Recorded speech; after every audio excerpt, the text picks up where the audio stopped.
რაც შეეხება დღევანდელ გადაწყვეტილებას, რაც მიიღო ეგრეთ წოდებულმა პრეზიდენტმა არალეგიტიმურმა მიხეილ ყაველაშვილმა, ჩვენ ამ ადამიანს თავის დროზე გავეცით პასუხი, როცა მან თქვა, რომ დაწერეთ განცხადება შეწყალების შესახებ, თხოვნა და ჩვენ მას უთხარით, რომ რუსული ხომალდის მიმართულებით გავგზავნეთ. ერთხელ, ორჯერ, სამჯერ განმეორდით, იმიტომ რომ ეს განმეორებითი განცხადებებიც არსებობდა. არც მამუკა ხაზარის და არც ბადრი ჯაფარიძე არ აპირებენ, არც დაუწერიათ, არც მომავალში არ დაწერენ არანაირ განცხადებას, არანაირ თხოვნას არალეგიტიმური რუსული რეჟიმის წინააღმდეგ. ეს ცნობილია, რომ ეს არ იყო მათი მოთხოვნა, მაგრამ ეს იყო ყაველაშვილის გადაწყვეტილება. ეს იყო მათი მხრიდან თვითნებობა, რაზეც უბრალოდ სხვა შესაძლებლობა არ არსებობდა და რატომ გააკეთეს ეს? ეს არის მნიშვნელოვანი. ეს გააკეთეს. შეწყალებები ყოფილა, რასაც არ დაუწერიათ, მაგრამ შეუწყალებია. ოღონდ мотиваცია რა იყო ამის? მაგალითად, თუ იყო შეწყალება, როცა სალომე ზურაბიშვილმა ნიკა გვარამია შეიწყალა, мотиваცია ის იყო, რომ პოლიტიკური კრიზისი განმუხტულიყო და ასე შემდეგ. ამ ვითარებაში პირიქით არის. ბიძინა ივანიშვილს უნდა და პოლიტიკური კრიზისის შექმნა. და რატომ უნდა და პოლიტიკური კრიზისი? არა, პოლიტიკური კრიზისის შექმნა უნდა და ოპოზიციას შორის. ნიკა გვარამიას ოპოზიციის შიგნით გაკლიათ კრიზისი და დაპირისპირება. არა, მეტად მძიმე უნდა, რა თქმა უნდა. მეტად მძიმე უნდა, იმიტომ რომ ეს რა ითქვა თქვენზე ისეთი, რაც აქამდე არ თქმულა. იანა ჩემოძირფასო. აი, ყოველ 10 წამში შეკითხვას ფიზიკურად ვერ შევძლებ, რომ წინა შეკითხვას უპასუხო. წინა შეკითხვაზე პასუხის უფლება უნდა მომცეთ. პირველ რიგში, ოპოზიცია ორ ველად არის გაყოფილი. ერთი ფიქრობს, რომ მხოლოდ ქუჩის პროტესტის გზა არის ლეგიტიმური და სწორი და ეფექტური. მეორე მხარეს ვართ ჩვენ, სადაც ვამბობთ, რომ არჩევნების გზა და ქუჩა ერთად არის მნიშვნელოვანი. ორივეა მნიშვნელოვანი, მაგრამ აქეთ მხარე ფიქრობს, რომ მხოლოდ ქუჩის პროტესტით შეიძლება შედეგის მიღება. ჩვენ ვამბობთ, რომ არჩევნებში უნდა ვიბრძოლოთ და ქუჩაში უნდა ვიბრძოლოთ. ერთი, ეს ვთქვათ, ხაბეიშვილი და მისი გუნდი, ან დღევანდელი, ეს ვთქვათ, პრესკონფერენცია მოაწყვეს დღეს და ეს ვთქვათ, პრეზენტაციას ამ გუნდის, რომლებიც რაღაც რევოლუციური თუ დამხობის გზით მიდიან და ასევე ეგრეთ წოდებული რვიანი, რომელიც ფიქრობენ, რომ აი პროტესტში დარჩნენ, საპროტესტო მოძრაობაში დარჩნენ და რეჟიმი სადღაც თავისით ჩამოიშლება. არა, თავისით არა, ნუ აი პროტესტის მოწყობით და გარეშე და ფაქტორებით. კი ბატონო. ანუ იქაც ორი შეკითხვას რო გიპასუხოთ. ორი მოცემულობა არსებობს ამ ვითარებაში. ერთ მხარეს ამბობენ, რომ მხოლოდ ქუჩის პროტესტით შეიძლება დამარცხება ივანიშვილი, ჩვენ ვამბობთ, რომ არჩევნებშიც უნდა ვიბრძოლოთ და ქუჩის პროტესტში ძლიერები უნდა ვიყოთ. ამ ორ ველზე ორივე მხარე, ჩემი აზრით, ძლიერდებოდა ამ პროცესში. ჩვენ გვქონდა წარმატებული საარჩევნო კამპანია, ივანიშვილის შეუსრულებელი დაპირებები, ის სიღარიბე ამოვიტანეთ ზედაპირზე, მათ შორის მედიებში დავაბრუნეთ საზოგადოების მთავარი პრობლემები, რაც არის სიღარიბე უმუშევრობა, ჯანდაცვაზე ხელმისაწვდომობის არარსებობა, 10,000 იმ კამპანიას, რომელსაც ახლა ვაწარმოებთ ჩვენ და საზოგადოებას გავახსენეთ კიდევ ერთხელ და მედიაში გავაჩინეთ რეალური პრობლემები, საყოფაცხოვრებო პრობლემები, რომელიც რა თქმა უნდა ძალიან მძიმე გავლენას ახდენს მოქალაქეებზე, მათ შორის საჯარო მოხელეებზე, ზეწოლა ჩვენ. იხავთ ამაზე, ბუნებრივია, მაგრამ აი мотиваცია დღევანდელ გადაწყვეტილებას დავუბრუნდეთ ისე. мотиваცია არის ძალიან მარტივი, რომ დაპირისპირება შეეტანა ისევ ოპოზიციურ პროდასალურ პარტიებს შორის, რომ ერთი მხარე, რომელიც ცალმხრივად არის დაინტერესებული ჩვენს წინააღმდეგ რაღაც შავ პიარში, ხშირად ბრალდებებში, უსამართლო ბრალდებებში, იარლიყების მიწებებაში, მათ ხომ ისედაც გაწებდნენ მათ დღეს ვინ თქვა თქვენზე ისეთი რამ, ვისაც ეს არ ქონდა ნათქვამი მამუკა ხაზარაძისა და ბადრი ჯაფარიძის პატიმრობაში ყოფნის დროს. სამწუხაროდ ერთი მაინც მითხარი. სამწუხაროდ უფრო პარტიული შემადგენლობის ადამიანები არიან, ვინც ჩვენ ამ მიმართულებით გვაკრიტიკებენ, მაგრამ მათ მიეცათ დამატებითი საბაბი ამ ვითარებაში და ივანიშვილი, რომელიც ყაველაშვილის мотиваცია, ნახეთ, დაპირისპირების შეტანა ეს გასაგებია, მაგრამ მათ ნახეთ ახსნილი აქვთ. პატიმრობაში ამ კონკრეტული მუხლით ყოფილი ლიდერებისგან მხოლოდ ორი კონკრეტული ლიდერი იყო საარჩევნო კამპანიაში ჩართული პარტიის ხელმძღვანელი. აქედან გამომდინარე ახსნილია, რომ აი კონკურენტ უნარიანი რომ გამოჩნდეს, თქვათ რომ იყოს და ასე შემდეგ, ამისთვის აი ამ კონკრეტულ საარჩევნო პროცესში ჩართულ ლიდერებს. და ეს არის წყვილი. კი ბატონო. რამე დამატებითი კითხვა გააჩინა ამ შეწყალებამ? კი, გააჩინა, იმიტომ რომ ფაქტობრივად წყვილია. პირველი წყვილია ეს, რომ მიხეილ ყაველაშვილის არა, პირველი წყვილია ეს, რომ ეს მიხეილ ყაველაშვილის განცხადება, ეს არის წყვილი. ეს არის ბიძინა ივანიშვილის განცხადება, რომელიც FSB-ს დავალებით შემოიტანეს პოლიტიკურ ველზე ახალი პოლიტიკური დაპირისპირების გასაჩერად. FSB-ში იწერება, რომ კი, მე დარწმუნებული ვარ, რომ ეს იწერება რუსულ სპეცსამსახურებში ეს გეგმა, რასაც ივანიშვილი და მისი დამქაშები ხან ეგრეთ წოდებული პრეზიდენტები, ხან ეგრეთ წოდებული პრემიერ-მინისტრები, სუსის ახალი ხელმძღვანელები და შემდეგ გამოაგდებენ ხოლმე, ხან რევოლუციაზე საუბრობენ, ხან სახელმწიფო გადატრიალებაზე, ხან რაღაცაზე, აი სისულელია სრული FSB სცენარები, რომელთაც ივანიშვილი მოქმედებს და რომელსაც სამწუხაროდ წამოეგება ხოლმე რიგი კომენტატორები, პოლიტიკოსები, მოქალაქეები თუ ასე შემდეგ. ამიტომ იმაზე უნდა ვიფიქროთ, რა ცდილობს ყოველი ნაბიჯით ივანიშვილი.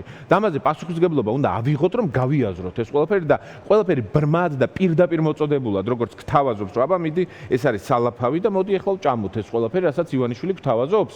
ეს არ უნდა გავაკეთოთ. ეს შეცდომა არ უნდა დაუშვათ. ივანიშვილი სწორედ ამით გვჯობნის, როცა ამ დაპირისპირებებს თესავს მუდმივად. ჩვენი პოზიცია ყოველთვის ნათელი იყო, დიანა. სანამ დააკავებდნენ მამუკას და ბადრის. ჩვენი პოზიცია ხომ გახსოვთ თქვენ ეთერებში, სადაც ვამბობთ, რომ არჩევნებში მონაწილეობის ნაწილი და ეს ბრძოლის ესველიც არის ასევე მნიშვნელოვანი, როგორც ქუჩა. და ვცდილობდით დაგვერწმუნებინა ჩვენი ოპოზიციონერი კოლეგები და მათ შორის კომპრომისებზეც მზად ვიყავით და ეს კომპრომისები გავწიეთ არაერთ გზის.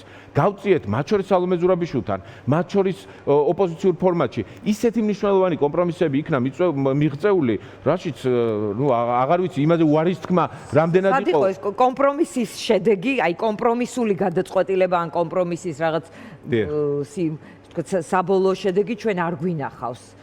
საბოლოო შედეგი არ გინახავთ დიანა, იმიტომ რომ უარი თქვა იმ ოპოზიციურმა პარტიებმა, რომლებმაც მხოლოდ და მხოლოდ ბოიკოტზე აიღეს წორება და ბიძინა ივანიშვილს აძლევს ეს ყველაფერი შესაძლებლობას, რომ ძალაუფლება გაიმყაროს 64 მუნიციპალიტეტში, სადაც მე ამ ყველაფერს თქვენს წინააღმდეგ გამოიყენებს, როგორც მოქალაქის წინააღმდეგ.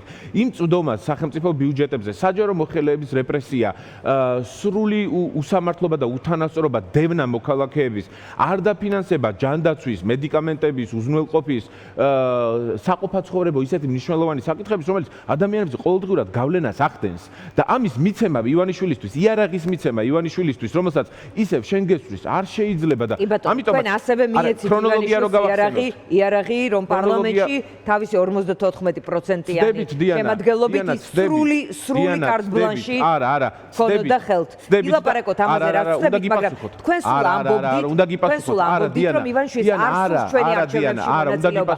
დღევანდელი გადაწყვეტილებით რა გაიგეთ? არ მოგისმენთ სანამ ერთ ბრალდება სიტყვით და არ მაპასუხებთ. მე ბრალდებავ თქვი. არა, ბრალდება, რომ ამბობთ, რომ თქვენ მიეცით ივანიშვილის ხელში იარაღი, რა ფარგლებშიც მან ძალაუფლება გაიმყარა. 54% ჰქონდა. მაპასუხებინე. რეალურად. ახლა აქვს 100. უკვე გააჟღერეთ, ახლა მაპასუხებინე. არა, შეხედეთ სხვაობა რა არის. სხვაობა არის ის, რომ არ მონაწილეობით თვითმმართველობის არჩევნებში, შენ 100%-ით აძლევ ძალაუფლებას და თბილისის საკრებულოში 50-დან 50-ვე დეპუტატი ბიძინა ივანიშვილის იქნება. არის თუ არა ასე? არის. იქნება, კი ბატონო, მაგრამ მეორე მხარეს არის თუ არა ყველა დეპუტატი ივანიშვილის? 150-დან 150-ვეა? რაც არის ხომ მარტო ივანიშვილის დეპუტატია პარლამენტში. მე ამ სხვაობას ვერ ხედავთ, ეხლა 150-დან 99 ყავს და დაკოჭლებული პარლამენტი რო დაუტოვეთ და სწორედაც რამაც გამოაცალა ლეგიტიმაცია ქართულ ოცნებას, იყო ჩვენს მიერ მანდატების დატოვება, რაც იყო სწორი დიანა. პარლამენტის შემადგენლობის ამის გადახედვა თითქოს შეცდომა იყო არასწორია. პარლამენტის მანდატების დატოვება იყო სწორი და არასწორი იქნებოდა ჩვენ 2024 წლის არჩევნებისთვის წინსწრებით ბოიკოტი რომ გამოგვეცხადებინა. დღეს ეგრეთ წოდებული იმ არჩევნების შედეგად საქართველოს პარლამენტი იქნებოდა 150 კაციანი და 150 ივანიშვილი შეიძლება პოსტფაქტუმ ბოიკოტი გამოუცხადოთ. ყველაფერი შესაძლებელია, მაგრამ ჩვენ ვამბობთ ძალიან მარტივ მოცემულობას. მარტივ ჯერ ბრძოლა, ჯერ უნდა მოვიგოთ ეს არჩევნები და მოსაგები, იმიტოა რატოა იცით ეს არჩევნები მოსაგები? იმიტომ რომ მოქალაქეები დავარწმუნოთ, რომ ბრძოლას ყოველთვის აქვს აზრი. ამ პრინციპით უნდა მოძრაობდეს პოლიტიკოსი, რომელსაც აქვს პრეტენზია, რომ მშვიდობიანად შესაძლებელია ეს ხელისუფლება გაუშვა სახლში. თუ ამის არ გჯერათ, პოლიტიკაში მაშინ რა გინდათ? მაშინ უნდა აიღო იარაღი და ირბინო ქუჩა და ჩვენ ამას არ ვაპირებთ. ჩვენ ვამბობთ მარტივ მოცემულობას, რომ ქუჩაში პროტესტი არის მნიშვნელოვანი, მაგრამ მნიშვნელოვანია რომ არჩევნებში იბრძოდე. აი თქვენ წარმოიდგინეთ, აი რომ პარალელურად რო გააკეთდათ, არასწორ ფაქტობრივად პროტესტით მაშინ ისი მიხსევა ჩვენ ხო აი თქვა რევოლუციური გზის არ გჯერათ ახლა ამ მოცემულობაში. რევოლუციური გზა, მშვიდობიანი რევოლუცია, ეს არის საზოგადოების საზოგადოება წინასწარ არ იგეგმება. საზოგადოება თუ ამისთვის არის მზად, ეს ხდება. თავის დაუნებურად ხდება. ეს წინააღმდეგობა, რომელიც იგეგმება. რა თქმა უნდა, ყოველთვის მშვიდობიან მოცემულობაზე ვსაუბრობთ. ამ ვითარებაში მნიშვნელოვანია, რომ 64 მუნიციპალიტეტებში, იმ ქალაქებში, რომელიც დარწმუნებული ვარ, თქვენ განაღულებთ. თბილისი, ბათუმი, რუსთავი, ზუგდიდი, ქუთაისი, ფოთი, გორი, ეს ქალაქები არ განაღულებთ, გინდათ რომ იქ 100 დეპუტატიდან 100-ვე ქართულ ოცნებას ჰქონდეს? 100-ვე ქართულ ოცნებას ყავდეს? მე არც პარლამენტში მინდა რომ სულ ქართული ოცნება ყოფილიყო, არც საკრებულოში მინდა რომ სულ ქართული ოცნება იყოს. ამბის გამომტანი არ გინდათ? ან ის რომ დღეს რო აქტუალური გახდა გორის საკრებულოს თავმჯდომარისთვის იმპიჩმენტის გამოცხადება, ხომ დაგჭირდა დეპუტატები იქ?